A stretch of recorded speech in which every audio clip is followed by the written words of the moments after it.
It's not about anything that other people are trying to show you. It's not about, tantric circles. It's not about touching strangers. It's not about contact anything.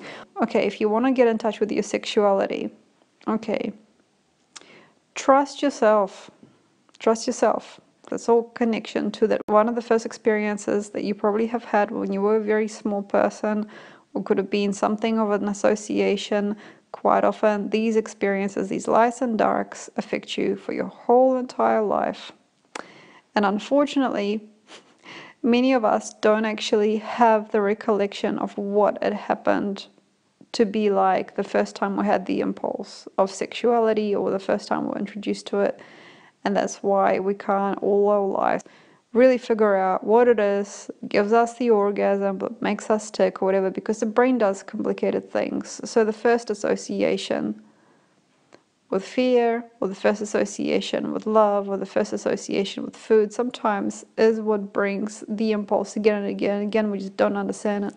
We don't want to know about it. So how to understand your first impulse, your sexual impulse that brings you back.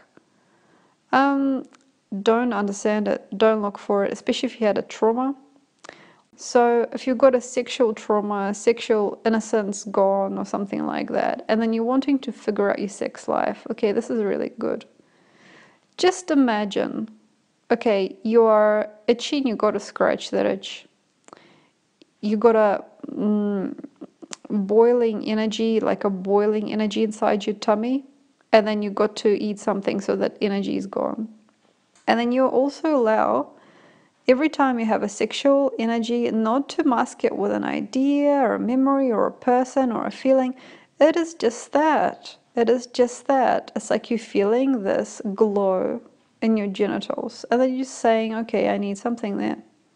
Or like, this is a question, and the response is the filling of me, or the other way around. There does not need to be a question who, how, when, where. That's where everybody wastes their time. That's where people don't show up for themselves, is when they go, oh my God, oh yeah, that girl, at the secretary at my job. If you're saying, I want to link this to this person that I had in my bedroom 5 years ago, that's karma all over the place. That's bad, that's bad. The best part of this is just to get rid of the association, and the way to block it off. Oh, I got this tight feeling at the bottom of my bowel. That means I need to poo. It is just as simple as this. Wow, I got this glowing feeling inside my genitals. It means that I'd like them to be fulfilled. It means that I would like this glow to be fulfilled. Either I would like to receive, or I would love to give. And there has to be no other association with it for some time. Just get rid of these associations. Tantric, woman, divine masculine, divine feminine, flow, magic and fantasy. This is how you sell to yourself. Why do you need to sell sex to yourself? If you think it's a deficiency, if there is no sex, there's no power, there's no story, there's no force. If you're thinking about sale of sex, and you see like what it's like, the tantalizing, like tall, dark and handsome, or that's all sales.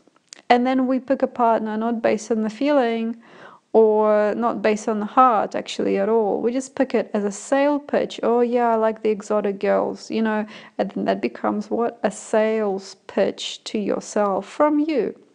So what to do? Feel the feeling, feel the energy of that desire. What does it feel like? It just feels like, maybe it feels like a glow. Maybe it feels like a gong. Maybe it feels like a stretching feeling. Maybe it feels very tight and compact. Maybe it's a swelling. Just look at it without fetishizing it. It's a glow, like I'm feeling a glow, like I'm feeling a warm glow in that place. You don't have to be like, oh, it's okay. There is just a glow. This is what is going on with every part of your body. Like, say your eyes are tired, they get itchy. You don't fetishize it. You don't sell it to yourself. My eyes are tired. That's just how you do it. It is a function. So it's like if you're feeling a glow in your genitals, or a stretch, or like a feeling of some kind of like nagging feeling, whatever it is, however it is, you just go, oh wow, okay, I need this. And then you just say that. It's like, I'm thirsty, where's the water?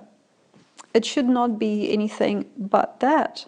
That's the first phase of getting out of the loop, of letting something, which is just a normal experience, control your life. How do you know you're free? You don't care. You just believe that the food is going to be on your table tomorrow. You know, you can just trust that. Say you're tired, you can just fall asleep. You understand that you will never be without money. You understand it. You need to know this. You will not be without money. What's physical like freedom? Just know that it's not going to be an issue. It isn't going to be an issue. If you are tired, you're not going to have to like sleep standing up. You can just lay down and sleep. If you are toasty, it's really hot, you can always take some clothes off, or you can turn on the fan, you can shift location, you can go somewhere shady, you're gonna be fine. And with sex is the same thing. And this is what somebody like once taught me, as I'm sure they've taught you, is that there are conditions. Are you likable? Do you have enough?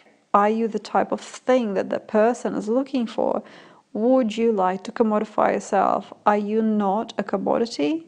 Do you understand? Do you believe in yourself enough to attract a mate? What is this? What is all this like natural selection thing? It is a very simple thing. People are understanding.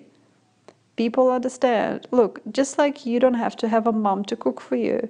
You go to a cafe, you pull out some money, you get a meal. Even sometimes with people you don't know, come to their house, they will cook for you.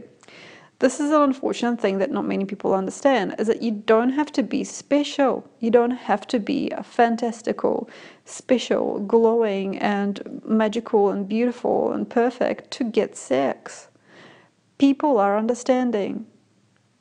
I know it sounds crazy.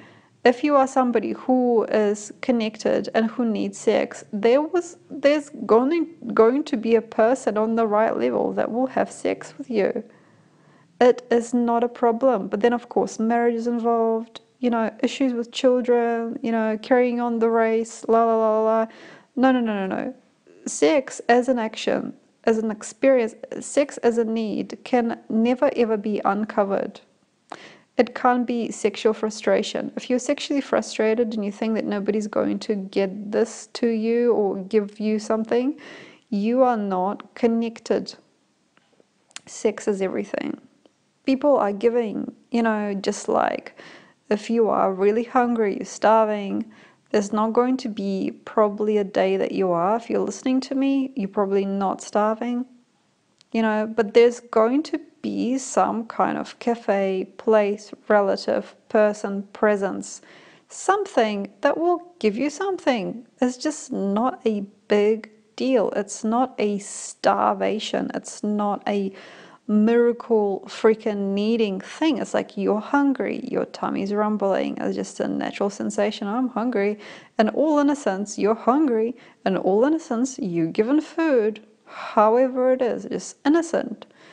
With sex, it is not really that different.